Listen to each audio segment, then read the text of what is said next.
Pemirsa, demonstrasi kali ini menimbulkan polemik karena dianggap tidak murni untuk menyampaikan kritik terhadap pemerintah dan DPR terkait pembahasan sejumlah undang-undang. Benarkah ada penumpang gelap yang menunggangi demonstrasi? Untuk membahasnya telah hadir bersama saya di studio Ketua Umum Organisasi Mahasiswa. Kita akan mulai dari sebelah kiri saya terlebih dahulu. Ada Mas Robayatullah Kusumajaya, Ketua DPP GMNI. Selamat malam, Mas Roy. Kemudian di sebelah saya ada Mas Sadam Al-Jihad, Ketua PBHMI. Dan kemudian di ujung sebelah kanan saya ada Mas Agus Mulyono Herlambang, Ketua Umum PMII, dan kemudian ada Mas Cornelis Galan Jinjinai, Ketua Umum GMKE. Selamat malam, Mas Cornelis. Dan juga di sebelah saya ada Mas Juventus Prima Yoris Kago, Ketua Presidium Pengurus Pusat PMKRI. Pertanyaan saya mungkin sama ke semuanya. Benarkah ada penumpang gelap dalam aksi demo kemarin? Mas Adam dulu. Iya. Ketika kita berbicara soal penumpang gelap ini sebetulnya sudah disampaikan juga dengan para Presma. Salah satunya Presma Trisakti itu menyebutkan bahwa sebetulnya niat tulus dari teman-teman mahasiswa ini bagus. Bagaimana fokus aksinya ini untuk RKUHP, kemudian dan RUU bermasalah dan lain sebagainya. Berbagai macam RUU kontroversial. Berbagai macam RUU kontroversial. Tapi kemudian di tengah jalan ini banyak yang mempelintir dengan di Twitter lagi gencar-gencar juga hashtag turunkan Jokowi kembali. Nah ini kan artinya ada apa? Nah itu juga yang disampaikan oleh Presma Trisakti. Dino, saya mencatat bahwa yang disampaikan adalah jangan elit-elit politik kemudian menunggangi dan juga mencampuri kepentingan mahasiswa yang tulus untuk kepentingan rakyat. Oke, gitu. Baik, ketika Kapolri dan juga Menko Polhukam mengatakan ada pihak yang memanfaatkan, ada kelompok yang mengambil alih demo, bagaimana tanggapannya Mas Juventus?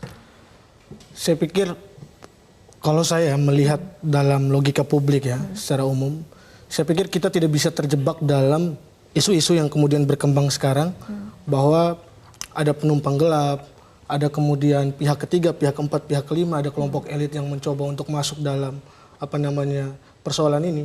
Tapi kalau saya melihat kepada substansi pergerakan. Sebagai seorang mahasiswa saya pikir saya lihat kepada substansi gerakan.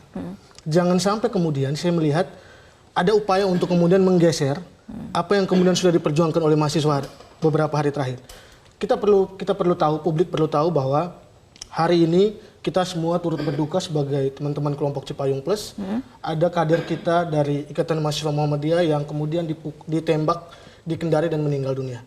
Dan saya pikir ini sudah tidak bisa ditolerir lagi. Jadi kita menghimbau, kita mengecam, bahkan kita minta untuk kemudian Kapolri, Menko Polhukam dan juga jajaran pemerintah untuk tidak bisa melihat isu ini digeser kepada isu-isu yang kemudian mengabaikan isu-isu yang sifatnya substansial, yakni penolakan terhadap beberapa rancangan undang-undang yang memang kemudian ada indikasi untuk mengekang kebebasan berekspresi dan berdemokrasi. Saya pikir begitu. Ya, kita lihat adanya pengesahan dari sejumlah RUU kontroversial kemudian sudah ditunda seperti itu, dan juga untuk langkah berikutnya. Bagaimana sebetulnya sikap dari mahasiswa, Mas Roy?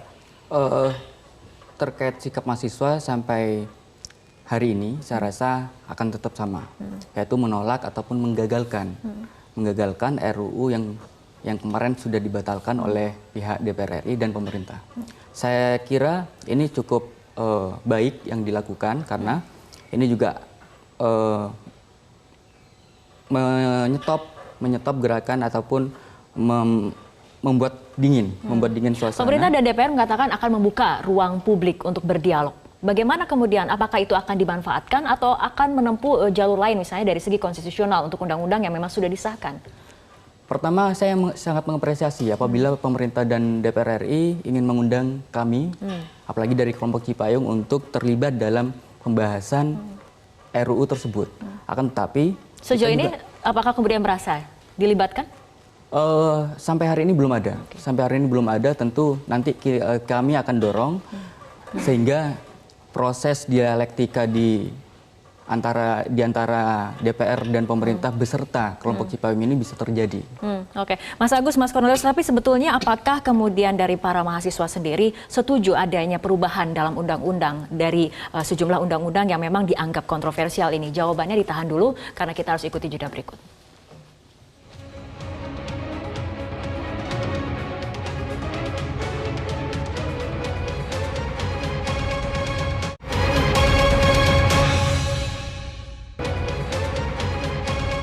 Kita akan lanjutkan kembali perbincangan kita ke Mas Agus. Mas Agus, di luar pasal-pasal yang memang sifatnya kontroversial, tapi dari para mahasiswa sendiri apakah setuju adanya perubahan dalam sejumlah undang-undang ini ataupun menurut Anda seberapa penting revisi itu sebetulnya harus dilakukan? Ya, pertama PMI sendiri adalah yang mendukung revisi Undang-Undang KPK, berbeda dengan kelompok mahasiswa yang lain, dan kita sudah bersikap dan turun ke jalan. Tapi ketika melihat situasi yang sedemikian rupa sekarang terjadi, maka memang jalur-jalur konstitusional juga harus dilakukan. Misalnya apa yang telah kita lakukan dulu di judicial review Undang-Undang MD3, kami adalah satu-satunya organisasi kemahasiswaan yang uji 3 pasal di Undang-Undang MD3 yang alhamdulillah itu disahkan, disetujui oleh MK. Artinya ketika kemudian aksi demo ini berkembang, ini lebih pada memang kemudian adanya faktor keterkejutan karena ini tiba-tiba kemudian disahkan di akhir masa jabatan atau seperti apa? Mas Cornelis? Iya, jadi ada beberapa isu besar ya yang hari ini, tapi yang menjadi fokus itu adalah Undang-Undang KPK dan KUHP, sama beberapa rancangan undang-undang yang lain yang memang kemudian menjadi perhatian publik selain Papua dan kemudian kebakaran hutan. Kenapa dua itu nggak jadi fokus kalau betul-betul kita bicara perjuangan yang murni. Tetapi bagi kita adalah kurang apa negara ini menyediakan ruang berdemokrasi bagi rakyatnya, kan begitu. Nah, negara sudah menyediakan semua instrumennya sehingga kita kemarin kelompok Cipayung bertepatan pas Pak Habibie meninggal waktu itu, kita memang sudah menyatakan sikap bahwa khusus untuk Undang-Undang KPK yang sudah disahkan ini kita memang mendukung untuk perubahan revisi, tetapi tegasnya adalah harus menguatkan KPK gitu. 17 tahun ini KPK sudah memang harus dievaluasi sehingga bisa kita kawal ke depan.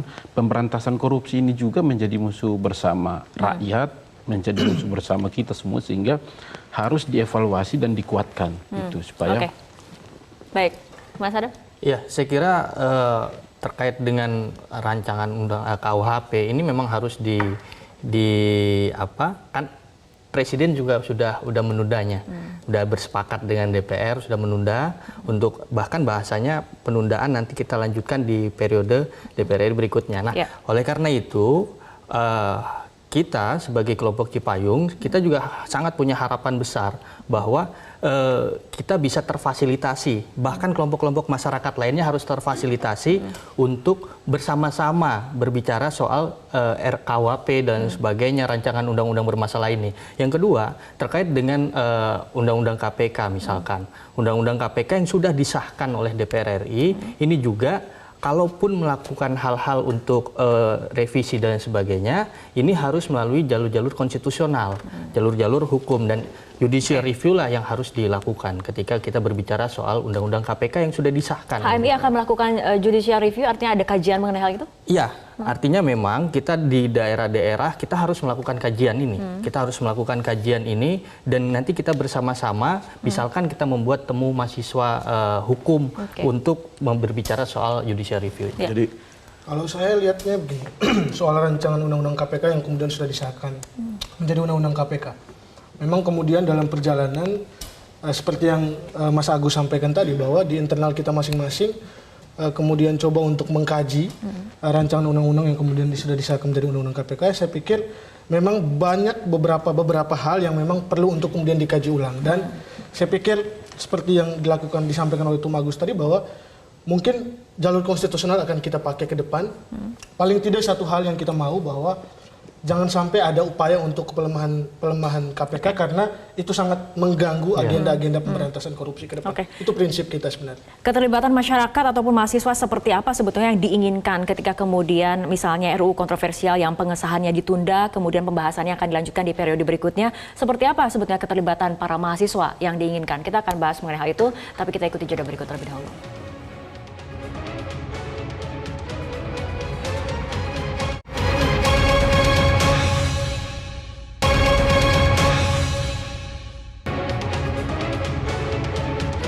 Pemirsa, kita lanjutkan kembali perbincangan. Aksi demo mahasiswa kemarin tentu banyak kemudian yang mengapresiasi, apalagi kemudian ikut berkontribusi dalam pengesahan dari sejumlah RUU yang kontroversial. Tapi yang disayangkan adalah memang ketika ujungnya berakhir dengan kericuhan, Menko Polhukam sempat menyatakan bahwa ada salah satu kemudian tujuan dari kericuhan itu sendiri adalah menggagalkan ataupun kemudian mengganggu pelantikan anggota DPR ataupun presiden dan wakil presiden terpilih.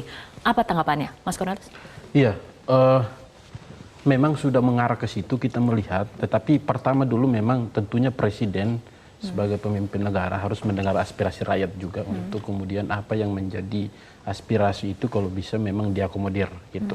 Kemudian ada memang kekuatan yang sengaja dimainkan untuk mengganggu jalannya pemerintahan atau membuat chaos negara ini. Dan itu bukan tujuan dari demo mahasiswa seutuhnya ya? Jadi gini, mahasiswa... Kalau saya malah berbeda. Saya pikir kita tidak boleh terlalu alergi dengan yang namanya gerakan mahasiswa. Apa yang dilakukan oleh mahasiswa hari ini untuk kemudian melakukan gerakan dan mungkin juga akan dilakukan ke depannya, itu adalah hal yang biasa. Orang menyampaikan aspirasi itu bukti dia mencintai pemerintahnya, dia mencintai presidennya. Tapi satu hal yang saya perlu sampaikan bahwa di tengah situasi yang seperti ini kita tidak boleh menggeser isu kemana-mana. Di satu sisi yang harus difokuskan juga, saya perlu sampaikan di forum ini, saya pikir pemerintah juga perlu memperhatikan Papua. Kemarin baru 65 orang meninggal karena persoalan Papua. Kita fokuskan dulu terhadap RUU kontroversial. Saya pikir ini yang paling utama adalah kita harus fokus dan tujuan awal aksi mahasiswa ini udah lurus sebetulnya. Jangan dibelok-belokin lagi. Kalau misalkan kita udah fokus untuk terkait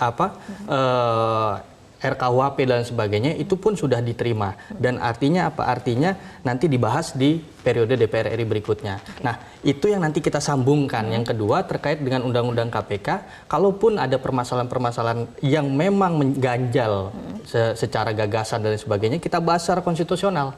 Karena kita sama-sama jangan kemudian kita saling diadu domba.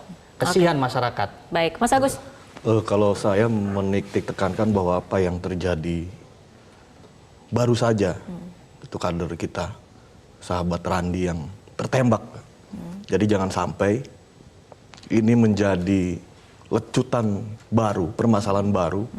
Artinya saya ingin menyampaikan bahwa tindakan-tindakan aparat juga harus dijaga supaya tidak memancing kemarahan publik dan kemarahan mahasiswa, bahwa ada SOP yang harus dilakukan oleh aparat di lapangan dan itu juga harus ditegakkan. Jika memang terbukti melanggar SOP ya tindak tegas. Kalau perlu copot aparat yang... Itu dari segi penegakan hukum. Mas Roy? Apapun yang terjadi ataupun daripada demonstrasi yang dilakukan oleh mahasiswa beberapa hari ini, saya sangat mengapresiasi. Sampai ada beberapa RUU yang kontroversial bisa digagalkan dan ditunda pembahasannya. Oleh karena itu, ke depan saya berharap ini dijadikan momentum oleh pemerintah dan DPR untuk mengundang kelompok mahasiswa ini untuk ikut serta dalam membahas kembali apa yang terjadi dalam RUU tersebut. Sehingga di suatu kemudian apabila ini akan lagi dinaikkan oleh DPR maupun pemerintah, ini tidak akan ada lagi gejolak yang terjadi di masyarakat. Mengedepankan keterlibatan dari masyarakat, mahasiswa seperti Mas Cornelius dulu. Jadi gini, pertama kepentingan negara ini kan lebih besar yang harus kita capai gitu kan. Gerakan mahasiswa tentunya tidak alergi dengan perjuangan lapangan, demonstrasi, represif apa itu enggak alergi. Tetapi kemudian hari ini harus dilihat dengan kacamata yang berbeda bahwa pergerakan mahasiswa ini harus diarahkan supaya kemudian bisa berpengaruh terhadap bagaimana berpengaruh terhadap pemerintahannya, jalannya pemerintahan ini. Jadi demonstrasi hari ini harus kita lihat secara jeli bahwa kita sebagai mahasiswa organisasi pergerakan kita mendukung penuh hari ini gerakan yang kemudian dilakukan. Tetapi satu hal bahwa bagaimana kalau itu ditumpangi oleh orang-orang yang tidak artinya untuk kemudian teman-teman ini harus diturunkan egonya. Saya malah berbeda. Jadi saya pikir begini, kita jangan itu ya. Kita fokus dulu kepada substansi gerakan, substansi persoalan, kita apresiasi, tapi jangan kemudian mendiskreditkan mahasiswa seolah-olah gerakan ini ditumpangi. Jadi kita fokus pada persoalan, Itu yang paling penting menurut kita. Jadi jangan mendiskreditkan mahasiswa. Yang terpenting bagi saya adalah seperti yang disampaikan sebelumnya, bahwa apa yang sudah dilakukan ini biarkan jangan dibawa geser kemana-mana. Nah, yang penting ke depan adalah apabila ada undang-undang yang sudah disahkan ya melalui jalur konstitusional, melalui judicial review, jangan melalui Perpu begitu kan. Saya kira harus kembali lagi ke gerakan intelektual. Baik, oke, kita harapkan, kita selalu apresiasi bagaimana gerakan dari mahasiswa ini karena merupakan kaum intelektual, dan kita harapkan nantinya ke depannya ada memang keterlibatan yang lebih optimal dari masyarakat dan juga dari para mahasiswa ketika pembahasan undang-undang itu berlangsung antara pemerintah dan juga DPR. Baik, terima kasih semuanya telah hadir bersama kami malam hari ini di Prime Time News, dan pemirsa, informasi tadi sekaligus menutup perjumpaan kita dalam Prime Time News untuk kali ini. Mewakili kerabat kerja yang bertugas, saya Fitri Megantara mengucapkan terima kasih atas perhatian Anda. Selamat malam, sampai jumpa. Metro TV, knowledge to elevate.